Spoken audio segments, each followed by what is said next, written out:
소개해 주시는 거 들어보니까 오늘 불이 안 나면 안 되겠는 그런 소개를 해주셨어요. 네, 오늘 하나님께서 저와 여러분에게 주시는 예기치 못한 은혜가 있을 줄로 믿습니다. 네. 로마서 12장 1절에서 13절의 말씀. 로마서 12장 1절에서 13절의 말씀입니다.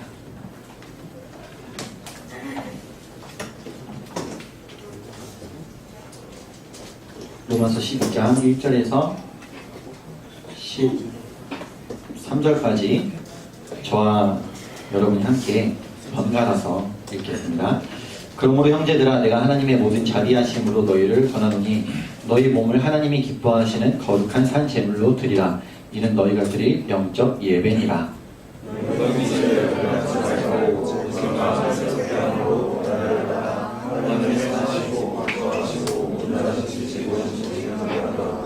내게 주신 은혜로 말미암아 너희 각 사람에게 말하노니 마땅히 생각할 그 이상의 생각을 품지 말고 오직 하나님께서 각 사람에게 나누어 주신 믿음의 분량대로 지혜롭게 생각하라.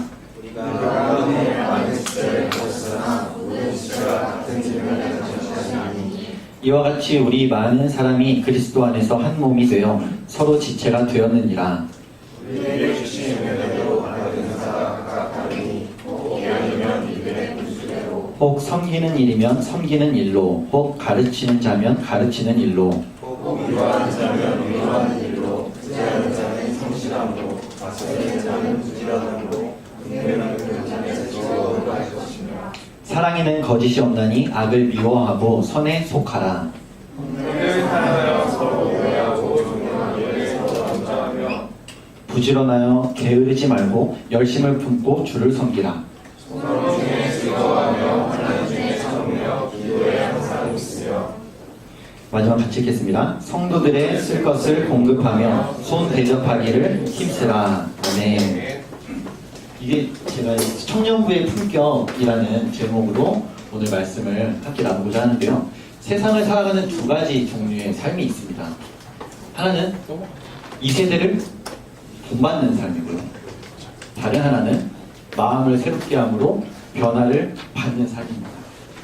이 세대를 본받는다, 그리고 마음을 새롭게 함으로 변화를 받는다. 영어 성경으로 보면 좀 더 쉬운데요. 본받는다는 conform으로 따르다, 순응하다라는 뜻이고요. 변화를 받다는 transform으로 바꾸다, 변형시키다라는 뜻이죠. 이 conform과 transform에 공통적으로 들어가 있는 단어가 있죠. 뭔가요? form이죠. 틀, 형식, 형태라는 뜻입니다. 무슨 말인가 하면 이렇게 이해하면 쉽습니다. 여러분 지금 눈앞에 붕어빵이 있다고 생각해 봅시다. 날씨가 곧 추워질 건데 추운 날 아주 좋은 간식이죠. 붕어빵이 여러분 눈앞에 진열되어 있는데 그 모양이 하나같이 다 어떻습니까? 똑같이 생겼죠. 왜 그렇습니까? 그 붕어빵을 똑같은 모양으로 찍어내는 틀, 주물이 있기 때문이죠. 붕어빵에 폼이 있기 때문입니다. 이 세상에 폼이 있다고 오늘 말씀을 이야기하고 있습니다. 세상이 여러분에게 똑같은 모양으로 찍어내는 폼이 존재한다는 것이죠. 그 폼 가운데 여러분은 컨폼할 것인가 아니면 트랜스폼할 것인가, 이것을 묻고 있는 것입니다. 어떻게 사는 것이 잘 사는 인생이라고 얘기합니까? 돈 많이 버는 직업을 갖는 것, 안정적인 직장에 취업하는 것, 그리고 그것을 위해서 수단과 방법을 가리지 않는 것, 그렇게 사는 것이 잘 사는 인생, 행복한 인생으로 가는 지름길 아니겠니라고 말하죠. 세상이 여러분에게 제시하는 폼입니다. 여러분은 무엇을 선택하시겠습니까? 거기서 컨폼 할 것입니까? 아니면 트랜스폼 할 것입니까? 청소년들에게 행복의 조건에 대해서 물어보면 뭐라고 대답하는지 아시죠? 1위가 돈이라고 대답합니다. 그런데 여러분, 과연 정말 돈이 우리에게 행복을 가져다 줄까요?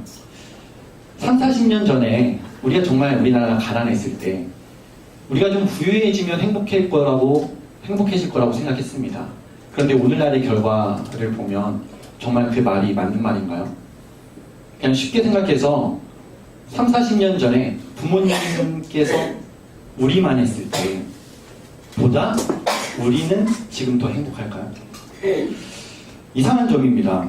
우리는 분명 3, 40년 전보다 풍요로운 세상을 살고 있습니다. 그런데 우리의 행복 지수는 통계로만 봐도 OECD 회원국 중에 최하위입니다. 그 사피엔스의 저자 유발 하라리 아시죠? 최근에 가장 베스트셀러를 달리고 있는 책, 이 책 후속작으로 호모데우스라는 책도 나왔는데요. 이 사피엔스에서 한국 독자에게 보내는 서문이 있습니다. 그 메시지를 보면요. 넘겨주세요. 이게 잘 안 되네요. 넘겨주시겠어요? 네, 그냥 넘겨주세요. 제가. 네.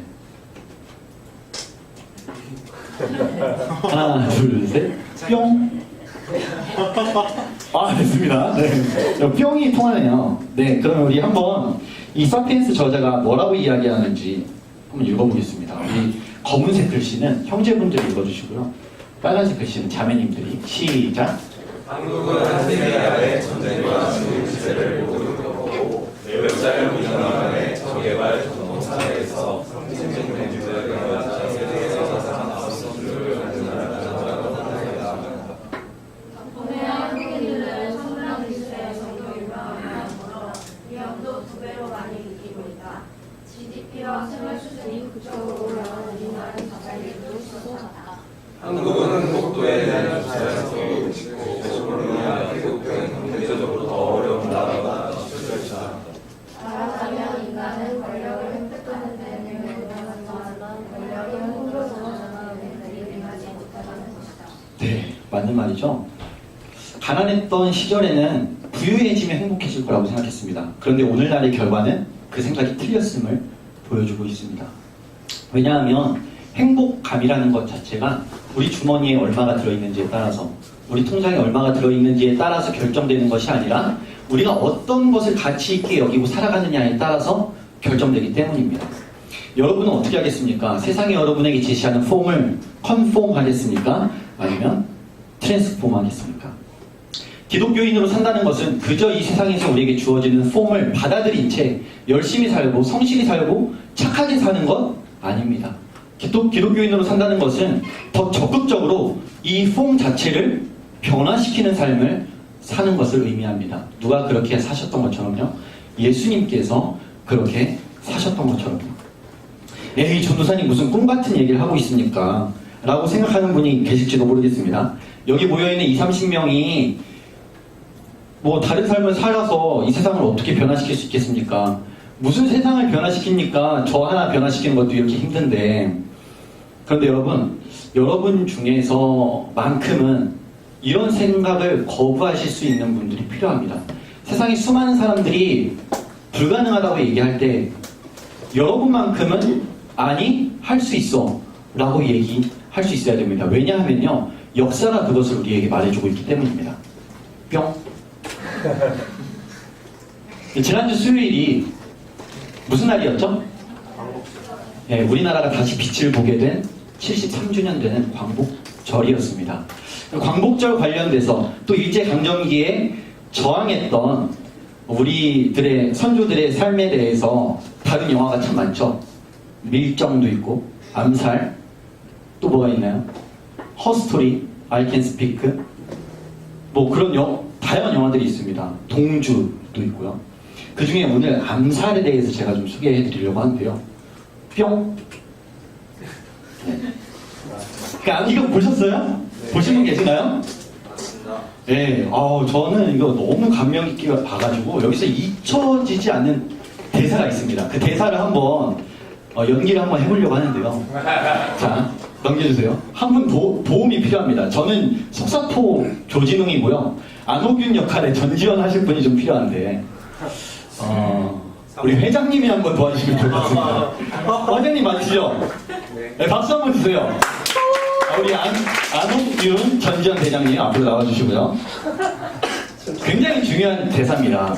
자, 이게 지금 무슨 상황이냐면 이제 중요한 의열단 활동을 해야 돼요. 근데 지금 7.18을 암살해야 되는 상황입니다. 그래서 그 대원 3명을 뽑았는데요. 그 중에 대장이 안옥윤, 우리 전지현 씨고요. 그 중에 한 명이 이 신흥무관학교 출신의 마지막 졸업생 속사포 조진웅입니다. 그리고 또 한 명 폭탄 제조 전문가 한 명 또 있는데요. 그 사람 오늘 빼고요. 근데 이 속사포는 이 돈을 밝히는 사람입니다. 신흥무관학교 때까지는 그러지 않았는데 변질됐어요. 그래서 이 팀을 꾸리는 과정에서 이야기합니다. 대장한테. 친일파 2명 죽이는 걸로 독립이 될까? 그때 안호균이 이 엄청난 대사를 던집니다.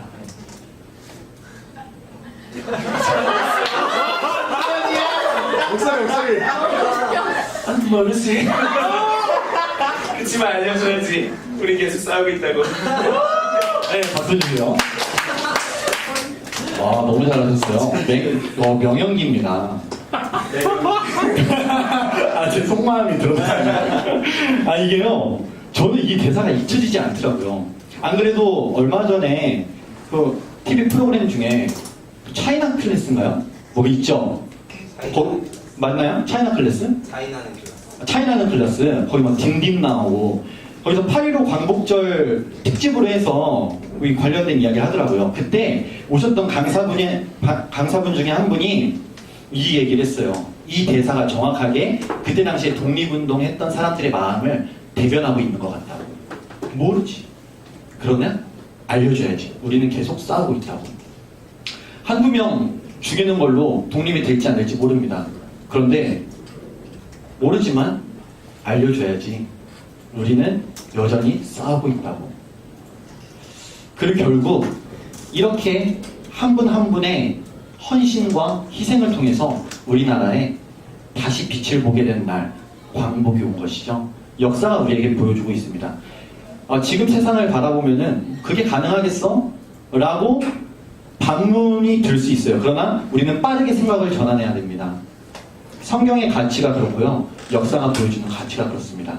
모르지. 그치만 알려줘야지. 우리는 계속 싸우고 있다고. 그렇다면 우리가 바꿔야 할 이 세상의 가치는 무엇일까요? 제가 여러분에게 문제를 하나 내보겠습니다. 일단 뿅 해주시고요. 이거 아닙니다. 다시 돌려주세요. 네. 문제 하나 낼게요. 여기서 우리가 지금 다 같이 자리에 일어나서 신발을 신고 신목중학교 운동장에 나간다고 생각해 봅시다. 거기서 100m 달리기를 합니다. 그리고 그 중에 1등에게 제가 백화점 상품권을 준다고 해봅시다. 그럼 여기서 그 백화점 상품권을 받을 수 있는 사람은 누구인가요? 저요. 누구요? 땡. 땡입니다. 누굴까요? 여기서 1등에게 백화점 상품권을 주겠습니다. 해병? 자, 이 문제를 아프리카 한 마을에 사는 아이들에게 냈습니다. 100m 달리기를 해서 1등에게는 빵을 주겠다고 했죠. 이 아이들이 어떻게 했을까요? 다 같이 손을 잡고 결승전을 통과했습니다. 이 삶이 바로 폼을 트랜스폼 하는 삶이죠. 이 아이들은 무한 경쟁의 폼을 거부하고 공존과 상생의 가치를 선택한 아이들입니다. 여기서 주의해야 될 점이 있습니다. 공존과 상생이라는 가치가요, 그냥 개인주의를 배격하고 집단주의에 속해야 된다는 말이 아닙니다. 오히려 한국 사회는 집단주의의 폐해 때문에 생기는 문제들이 너무 많습니다. 요즘에 베스트셀러 중에 판사분이 쓴 책이 있죠. 개인주의자 선언이라는 책이 있습니다. 한번 넘겨주시겠어요? 이 책인데요. 이 책 서두에 이런 말이 있습니다. 한 번 더 넘겨주세요. 검은색을 우리 자매님들이, 빨간색을 형제님들이, 시작. 그럼에도 불구하고 난 가끔 대나무 숲에서라도 가서 마음속 구석에 쌓인 액체를 땡겨내고 싶을 때가 있다. 은밀한 홍사에서 살아가려면 다양한 것들이 지긋지긋하게 싫다고 말이다. 눈치와 생명과 오랜세와 뒷담화와 공경적인 열등감과 열성과 진주와 이기와 안행과 알려주기와 편견과 독실주의와 자명주의와 일사생활과 지적주의와 평화와 한편의 정서와 다구리와 폭탄과 공격과 스스로가 뒷다는 네, 저자의 마음인데요. 여러분 어떠세요? 군인의 마음 어떠세요? 저 군인일 때 정말 똑같은 마음이었던 것 같아요. 장교로 군복무하는 동안에 정말 이런 마음이 되게 많았었던 것 같아요. 이게 바로 한국 사회의 문제, 집단주의의 문제입니다. 집단주의에 대한 부작용으로 바로 이런 책이 나오는 거죠. 집단주의의 또 다른 이름은 유아적 이기주의입니다. 이 사람이 말하는 개인주의는요, 유아적 이기주의 차원이 아니고요, 고립주의의 차원이 아닙니다. 오히려 이 사람의 책을 쭉 읽다 보면 이 사람이야말로 공존과 상생의 가치를 아는 사람이구나 라는 생각이 듭니다. 그러니까 우리는 분명하게 구분할 수 있어야 돼요. 유아적 이기주의와 집단주의는 한 묶음이고요, 이 사람이 말하는 개인주의와 공존과 상생의 가치가 오히려 한 묶음입니다. 우리가 지향해야 할 점은 바로 공존과 상생, 이 가치이죠. 공존과 상생은 그렇다면 집단주의와 무엇이 다를까요? 집단주의는요, 다수를 위한 한 사람의 희생을 강조합니다. 다수의 목소리가 짜장면으로 가면 짬뽕을 시키면 안 돼요. 왜 그게 집단주의예요? 그러나 공존과 상생은요, 우리 공동체 안에 있는 한 명 한 명이 서로 다른 모습에 관심을 기울이고 서로 다른 목소리에 귀를 기울일 수 있는 사람들이 모이는 곳, 그게 바로 공존과 상생의 가치입니다. 다시 말하면 공존과 상생의 가치는 무엇으로부터 시작하냐? 타인을 발견하는 것으로부터 시작됩니다. 나와 다른 모습, 나와 다른 생각, 나와 다른 아픔을 발견하는 것에서 공존과 상생의 가치가 시작되는 것이죠. 오늘 말씀 본문에서도 바로 나오고 있습니다. 넘겨주세요. 로마서 12장 한 번 더요. 4절부터 8절까지의 말씀 번갈아 가면서 저와 여러분이 번갈아 가면서 읽어보겠습니다. 우리가 한 몸에 많은 지체를 가졌으나 모든 지체가 같은 기능을 가진 것이 아니니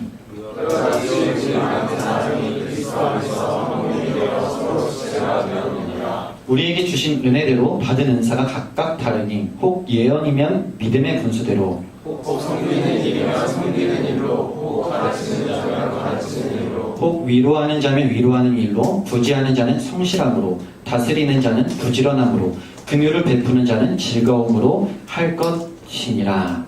아멘. 우리는 이 본문을 읽으면서 나에 대한 묵상을 잘합니다.